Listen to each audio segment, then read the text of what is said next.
Hi, this is Kalingang Katribu. My name is Fern Velasco. And I am Confi Manalo. We are joined by SM Foundation Trustee Chito Macapagal to tell us about the SM Foundation and the importance of corporate social responsibility in time of silly season. Yeah, especially ngayon na malihit isang taon nang nangangailangan yung mga kababayan natin ng tulong.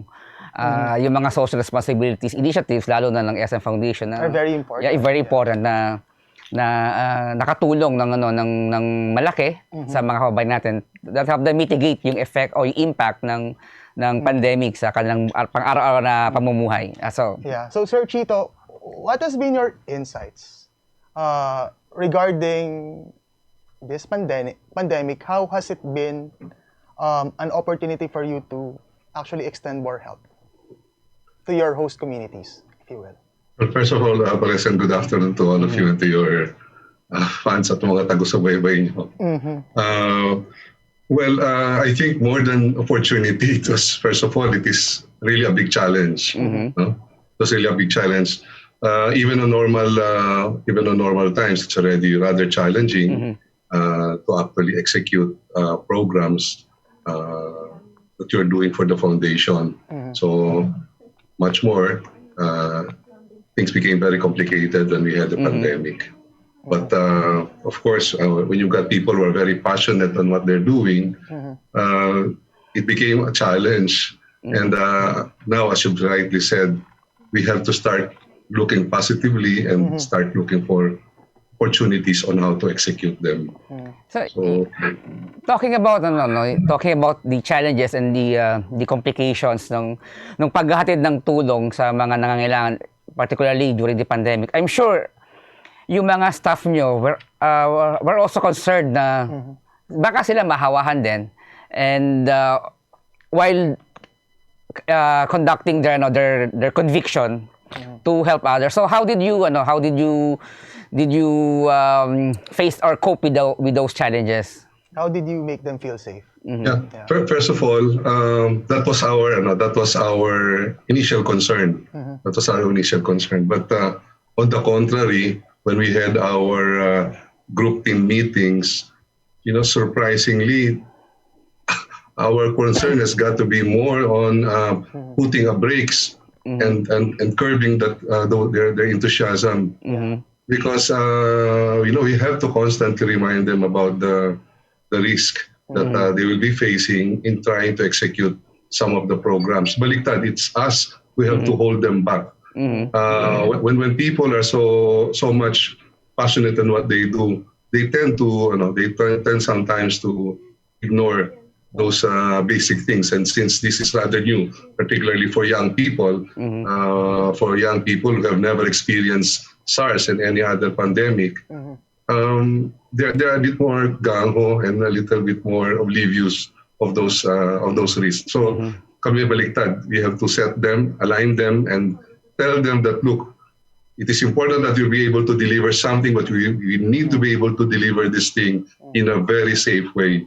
So we spend more time reminding them of the kind of preparations and the kind of procedures that they've got to follow to be able to do it. And when we sense that it is not going to happen, we have to take some other actions like temporarily stopping some of their activities. Yeah. But sir, to set things straight, most of the time we've actually been, riddled by COVID. You've been on the ground, correct? Yeah. Yes. Having said that, our people on the ground have assured us that yes, they've gotten our message loud and clear, and then we have to let them go. And like for example, last year, it is almost unthinkable that we'll be able to finish some of the major programs that we've had, like for example, building schools. Mhm. Parang that's almost unthinkable that that one will be finished, but we were able to execute and finish a few schools in spite of the pandemic. But having said that, they have actually practiced all the safe, all the safe procedures from the workers to the guys who are actually supervising them. But sir, in a way that you're actually doling out goods, let's say SM Foundation is very engaged in that. Have you ever thought of remote models of service provision? Well, in a way, Vernon, I think that is the advantage of SM in general. We have to we have to make use of the infrastructure that SM as a company in general has. We are present nationally. We have got malls, although malls maybe were closed. We've got venues. We've got venues where people can where we can actually distribute packs, our relief packs safely. And that's exactly what has happened. We don't have to export volunteers.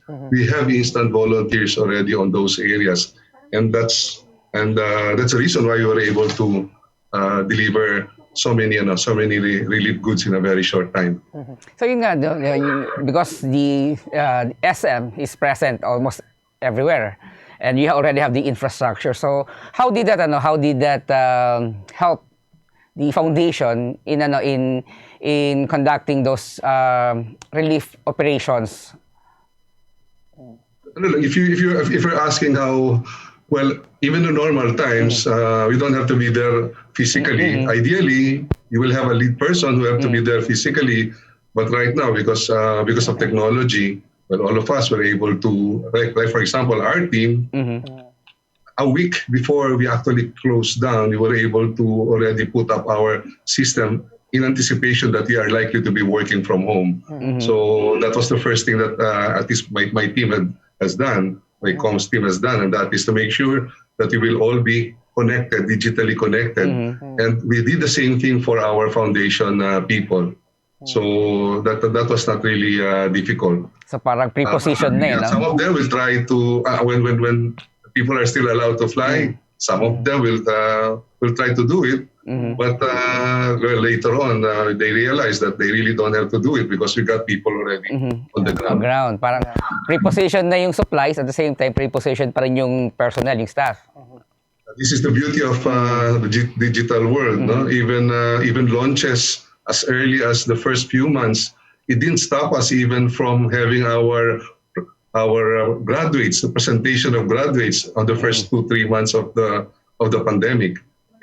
So people were very happy. Our scholars were very happy that although physically they were not able to celebrate with us, well, digitally we were all together as one community and was able to do a virtual graduation for last year, and we just did another one just a week ago.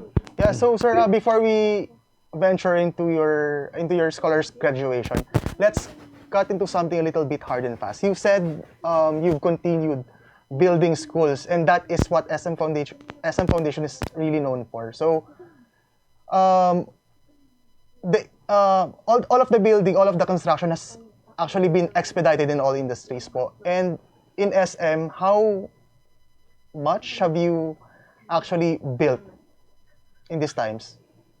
Well, last year the number was not that high. Maybe just half of what we used to build. About 4 or 5 only last year, when we can build as much as maybe a dozen in a year's time. But to us, it's already an accomplishment by itself. Yung decline ba, sir, ng number ng natapos na school, is that because of the pandemic, or meron mga problema sa logistics or paghahanap ng mga workers, laborers? Well, I think it's a combination of both. Not all supplies, for example, are freely moving during those times. So fortunately, you really have to depend on what is available on the locality where you are building your school. Yeah. Yeah, so sir, you've actually talked about the graduation of your scholars, albeit digitally. So, since we are actually being viewed by, let's say, by your public, what is the requirements po to become an SM scholar?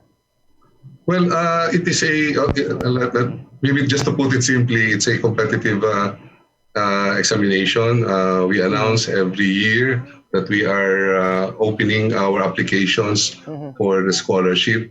So they apply, they submit their particulars about the school where they are, kind of courses that they would want to take, the economic profile. I think there are some requirement on some informations on their economic standing, and so that we will be able to sort out those who are really who really needs economic support. And from there, there's a short listing. There's also an interview and a verification of the information that they put in there, and then of course the examination. Yeah. And from the examination, as I've said, it's a competitive exam. We shortlist the number and those who we feel should actually receive the scholarship. So, sir, you cover the entire expense, or you just subsidize the tuition in their choice schools? Yes, they're specific school, and we cover the tuition, and not only that, we also give them some sort of an allowance. It was one of the addition in the last several years, and we saw that allowance also increasing. And in a way, the feedback that we've received was so good that all our scholars are basically saying that, tuition fee and all these things are good, but the supplementation by the allowance that they're receiving has really helped them a lot. You are watching Kalingang Katribo with SM Foundation. We'll be back for more.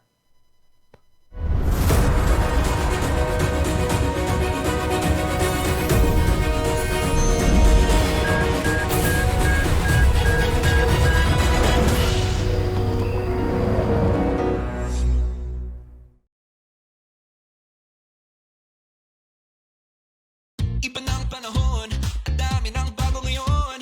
Pati ang mundo natin, well, nagbago na rin. Buti ang bayan, bigger, better na. You can buy it to centers, pati sa mga partners may online pa at app. You can buy it with your fingers, still don't remittance and more. Online shopping, you can buy it all. Di magpadala, you can buy it all. Anumang pera transaction, you can buy it all. Sabayan ang pagbabago ng mundo for all your pera transactions, all new Bayan.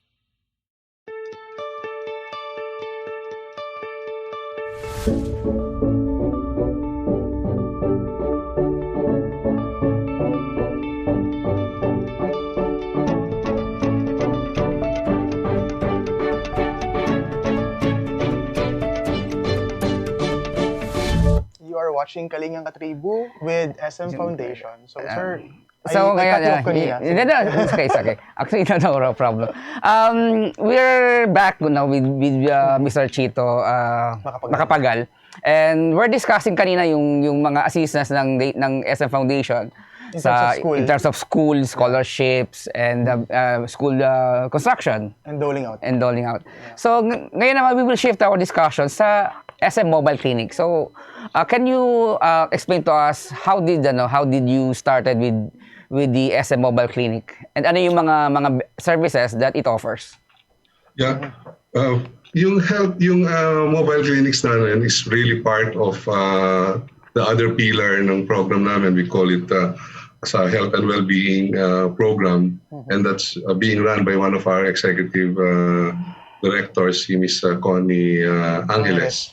So ang pinaka-core na program for the health and well-being, first one is for us to be able to refurbish or make good of existing health centers that basically needs refurbishing so that it can qualify to become a PhilHealth accredited center. Now, it's important to be a PhilHealth accredited center so that the government can actually deploy some of the benefits that is being given by PhilHealth. Mobile clinics is another way of us being able to reach some of our targeted communities. And just last year, I know we have received some upgrades on the clinic itself, on the mobile clinic. Before, yung usual X-ray system natin was replaced by digital X-rays. Yes. So, ano na siya, digitized na siya. We have ultrasound facilities in that mobile clinic. I think we've got blood testing, and we also we have what you call gamot para sa kapwa. So we also dispense medicines which are rather good as well for our walk-in patients during our medical missions. So we have about 4 or 5 of that right now. That's basically moving about. Yeah. Sir, one of your benchmark programs is the Farmers Program. So how did you find this a high time to scale? Again, I'm sorry, can you come again? So yung Farmers Program po ninyo, Okay. yeah, can you tell us more about that? So that's the last. So from school to health and well-being, then we go to farmers training. We call it Kabalikat sa Kabuhayan. That's under Miss Christy Angeles. Well, that one again, clearly the focus, of course, is the farmers. In fact, we even dubbed it more as a farmers training more than anything. And we have got an argument whether should be called a livelihood program or a farmers training. And then, of course, my boss reminded me that who do we feel should be our most targeted sectors of the society. So we said farmers. So maybe we should keep that name so that we'll always have them in our mind that they should be the one that we should really be aiming to help. So the training goes that we had several batches of would-be farmers. Some have been farmers all their life, or some members of their family, and we have some third-party instructors who basically teach them the way of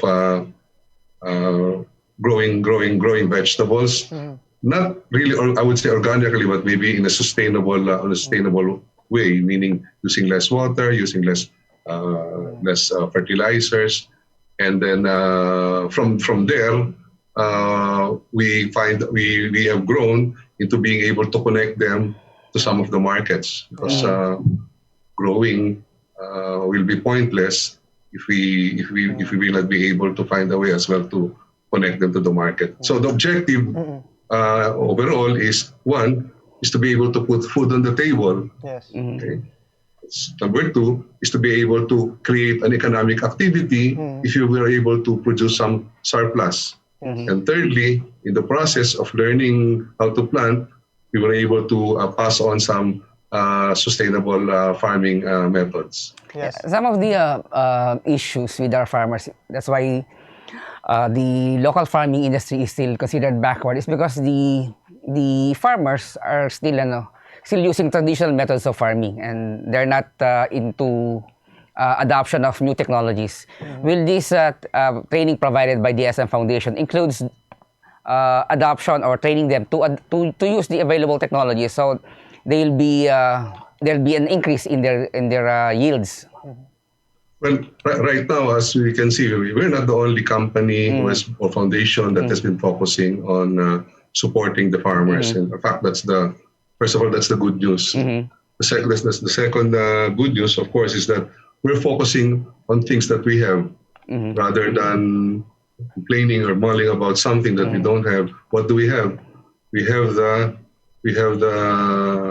human resource. Yeah. So what we just need is basically to give them the capacity to be able to make something out of their lives, and help them in gaining some economic advantage. And so the last one, of course, will be capital. It is something that we all are all aspiring to be able to help them as well. In a small way, we do that because for some of our graduates, some of the programs I think that Christy has been doing is that it already involves not only with us, but also together with the local government unit. So this is not something that SM is doing alone. SM is doing this with several partners that involves both government and non-government and private, some private sector. So collectively, you put something on that path, and the layering of advantage becomes much better and higher for the benefited farmers. So may mga starting capital na nabibigay doon sa iba, and most of them they don't even come from us. Some of them will even come from the LGUs or from some of the programs of the other government departments. Sir, follow-up question. One of the objectives of this assistance to the farmers is, sabi nyo nga, is to allow these farmers to produce a surplus from their farming activities, and of course to give them economic benefits. So is there a component sa program na to where yung SM stores will buy the produce directly from the farmer so that mabawasan yung middlemen at may streamline yung supply chain to the benefit of both the SM stores and the farmers? Well, if you've asked me that question a few years back, Confi, I would have said that, well, definitely yes. In fact, we have that in our sites. But now, as we're talking, the good news is that we don't have to invent these things now, because there's a lot of apps application that came in, which actually enable a farmer to be directly connected to some of the outlets and buyers. For SM, yes, it's still very much open, but you would appreciate the fact that the kind of volumes that we need and the kind of transactions that you may have to do just to engage X number of farmers will not just be laborious, but maybe may even prove to be cumbersome on both ends. But having said that, it doesn't mean that we stop doing it. Right now, we have, for example, some of the SM residences that becomes an outlet. So there are some market activities that has been sponsored or hosted by some of the SMDC residences, just to be able to sell some of these goods from the farmers. So yes, we are very much into it. If we can find a better way, sustainable way of connecting them. But right now, rather than just dreaming, we're already trying to do something which is appropriate for the kind of produce and the quantity of produce that our farmers are actually producing. Sir, I want you to harp on what you said earlier. No, I think that the thing about SM is that it produces jobs, and it benefits not only in terms of SM Foundation. It benefits not only those supposedly at the receiving end of, let's say, of help. So you actually engage your employees to do something meaningful. So how do you? I want you to harp more on how do you make a ripple in the lives of your employees to inspire this shared value of community service in their lives. Well, Vernon, I think first of all, it all starts from us in the organization, from the leadership of SM.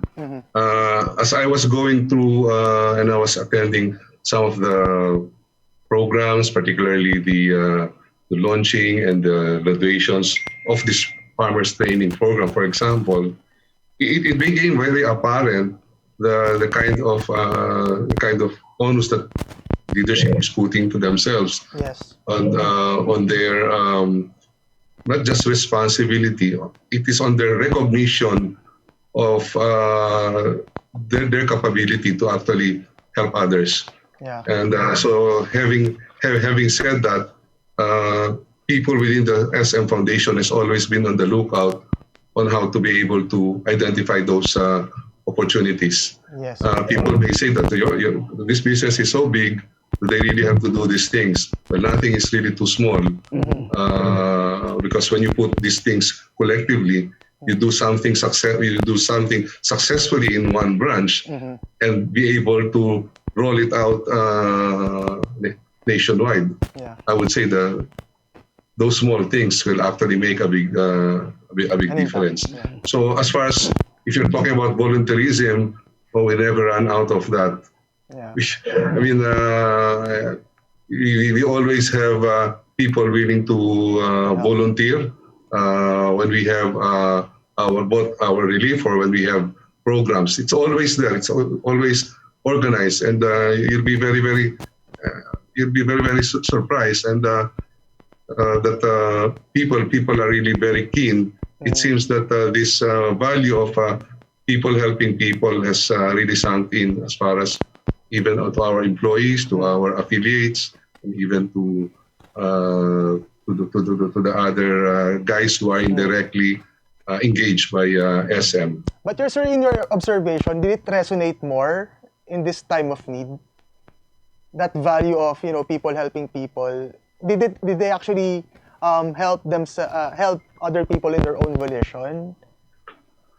Well, right now, if you will count heroes, I think you've got countless of heroes already. I think I'm already facing one here. I've got Comfy who just talking about their community pantries. If you've noticed, we have tried our best. I've tried my best maybe to just not really hose down, but hold. Not much to talk about the kind of things that we've done, but the focus really, apart from just the CSR programs that we've mentioned, was the problem at hand. The problem at hand is pandemic. Yes. And just on the pandemic alone, the kind of resources that has been really deployed is really considerable. We're talking of over 400 million worth of medical supplies. Just on Kalinga Packs alone, 300 million. We cannot just deploy these things if not for the number of volunteers that you've had. We've reached institutions that you've never heard of, over 200 hospitals and non-hospitals. You won't see us much advertising these things. We have PCR kits, RNA test kits. We've got ICU grade ventilators, given at the time that we've been lacking ventilators, digital X-ray machines to determine whether you've got pneumonia. We've also given it away. Ultrasound machines, hundreds and thousands of KN95 and 3-ply masks. We've got we did not forget our transport groups, yung mga magta-tricycle na nandyan sa ating mga transport hub. Mga Kalimabaks, there were almost 60,000 families that basically we've helped. Just on that alone. We also have to learn how to do swabbing. We put up a swabbing facility in the Mall of Asia complex, and we succeeded in doing that by partnering with the DOH and Cross and the National Action Plan against COVID. We got test booths, and these things we still need. Now, is it just SM alone? No, including our affiliates. Companies like Uniqlo. What would they have to offer? Well, imagine shirts from our frontliners, hundreds and thousands of shirts. ADC masks, hundreds and thousands of ADC masks, so that some of the masks will be held in place. PPEs, even shoes, Bata shoes, even Crocs. Thousands of pairs of Crocs for frontliners, and even cakes and brownies from Goldilocks. These are the kind of things you will not have heard maybe as a regular news. Yeah, I think this principle of people helping people. You described it best earlier when you said that when I asked you about the response of your team regarding the risk in helping, and the response was overwhelming volunteerism. Yeah. Yes. So yes. do you have we have a chance. We have a good chance, Comfy and Vernon. As long as that word care, concern from others, SM. is still there. I think we have a lot of great things really going for us. Sir, you recently won 7 quills. What do you think, yeah, sir, what do you think is the value of, communication in advancing your social service agenda? Well, while we were off the air, I think I was not prompted, but I just blurted out to you how important communication is really will really be. You mentioned something about the challenges of people's aversion to vaccination. This is really where excellent communication, targeted communication will really help. The Quill Awards and the other awards that you've received from the communications body, I think, is really just a bonus. We're very proud of it, but it's just really a bonus that they have recognized that to their own measures, we really did a good and fine communications program, and of course, kudos to my team in communications led by Vic Chan. Before we take a break or your before your request, gusto ko lang i-emphasize ulit yung do you have statistics ng mga naitulong ng SM Foundation during the pandemic. Yung kasi you mentioned kanina yung mga amount and yung mga pinamigay nyo. If you can give us a complete rundown of that, sir. Well, maybe it will be tawag nila TNTC too numerous to count. No? I don't want people to misinterpret that we're blowing our horn here, but it's rather considerable. So I think siguro we can start with the mask, alcohols, goggles, pair of gloves, even raincoats, set of hygiene kits, shoe covers, PCR testing equipment. I think most important, as I mentioned, was even the X-ray machines that we've given away, the ventilators at the time that we were lacking in ventilators, ICU grade ventilators, just ventilators, and then of course some of the shirts from Uniqlo and some sweets even from Goldilocks. And this thing still continues now, not just for our beneficiaries, but now we also of course, we have to look at our employees as well. Do you have an amount, sir? Well, initially the amount that was not just earmarked, but I know that has been Lloyd was over 400 million at least. At least, as to my counting. Yeah. And I'm very sure some of them will not even include the impact of I would say the multiplier effect created by the activities. Yeah. Thank you very much, sir. Against the last question before we take a short break. Against the backdrop of COVID redefining CSR, as far as SM Foundation is concerned, what is the future of social service? Well, let me put it this way. In business, you have to look at the state of the business. All of these things will not come to fore if we will not have a successful and viable business. Yes.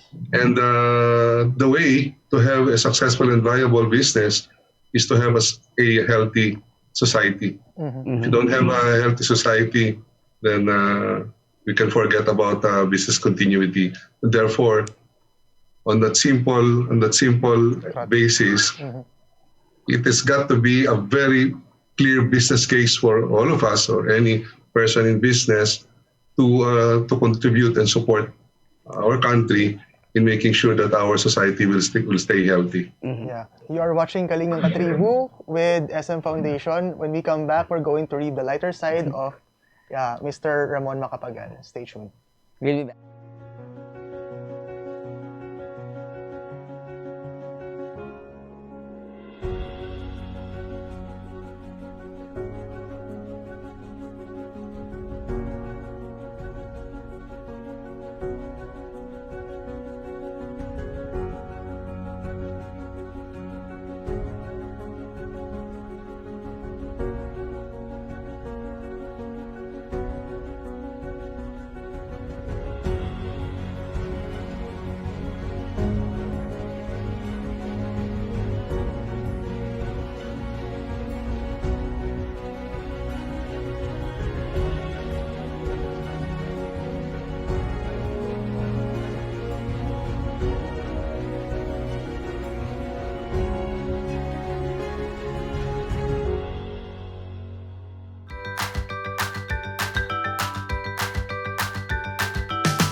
You are watching Kalingang Katribu. And we're back again with Yeah, Mr. SM Foundation, Mr. Chito Macapagal. Yeah, so sir, we're on this segment, but we're just going to Play a little. a little game that to just sort of lighten things up. So we're going to flash questions on the screens that we're going to answer. It's called Never Have I Ever. So here goes. Never have I ever skipped work to take care of a personal matter, sir. Yes. Yes. Sir, elucidate more on that. Well, yes. We all have responsibilities to our company, but when, for example, when it concerns, when it's already about your family, I would want to think that all companies will actually understand that. So there are situations where you give a lot of priority to your company, but there's also a time to make sure that you attend to issues, particularly health issues of your family. So yes, I've skipped some work to attend to, for example, to a sick mother. But sir, have you ever lied about your age to your coworkers? Lie about my age, I don't have to. they still feel I am 50 only, so I don't have to. Yeah. All I need to do is just to keep quiet. Sir, have you ever fallen asleep in a Zoom meeting po? Oh, not during a Zoom meeting. I'm very, very conscious of that. Well, so far never. So I hope that continues. In a regular meeting, sometimes, but not on a Zoom meeting. Yeah. So do you have anecdotes on your SM scholars where it actually shed a tear from your eye? Every year, yes. In fact, if you start asking me to tell some of the narratives, I'll start crying as well. I will not be able to complete any sentence. It's all about personal struggles, and I keep on telling them. And these are the kind of things we actually try to get and try to document as well. I keep on saying that there are thousands of stories. Some are repeatable stories, but mostly they are unique stories. Yeah. Sir, you have Very, very particular. yeah, you have helped a lot of people, you have changed many lives. But has it Yes. ever occurred to you, sir, na to quit work sometime? And for me, Yes. quitting work? Yeah. No. And you want to know why? Yes, sir. Why? Okay. And when you get married, this one specifically for maybe for Comfy, who's already married. When you're already married, Comfy, it's no longer about you. Yes. It's no longer about you. So you cannot take things personally. Whatever you do, you always first think about the consequence of what you're going to be doing next. Yeah. Because a job, for example, of somebody, for example, if Vernon starts his family right now, when you start having a family, Vernon, your responsibility is already to provide a stable family life for you and your children. I remember that. That's your primary objective already. I remember to create that. stability. Quitting will not create stability for you. Yeah, sir, look at you. You look like a man on a mission. It has been a delight to have you here at Kalingang Katribo today. Sir, final words. Well, first of all, I would like to thank you for this opportunity. We've tackled a very real situation that we have right now in our country. Rest assured that companies like us, like what a lot of companies are actually doing, will continue to strive and help both the government and the other private sectors in getting us through this crisis. And I know with God's help, we'll be able to pull through. Beautiful.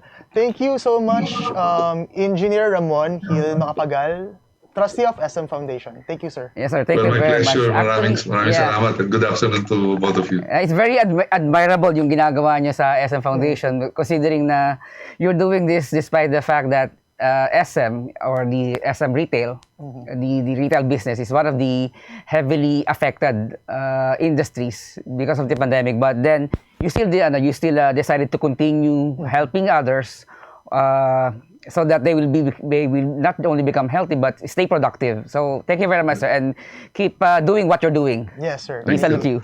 Maraming salamat. Yeah. Thank you. Thank you very much. And that's it for today's Kalingang Katribo. My name is Fernan Velasco. And I am Comfy Manalo. Good afternoon. Good afternoon.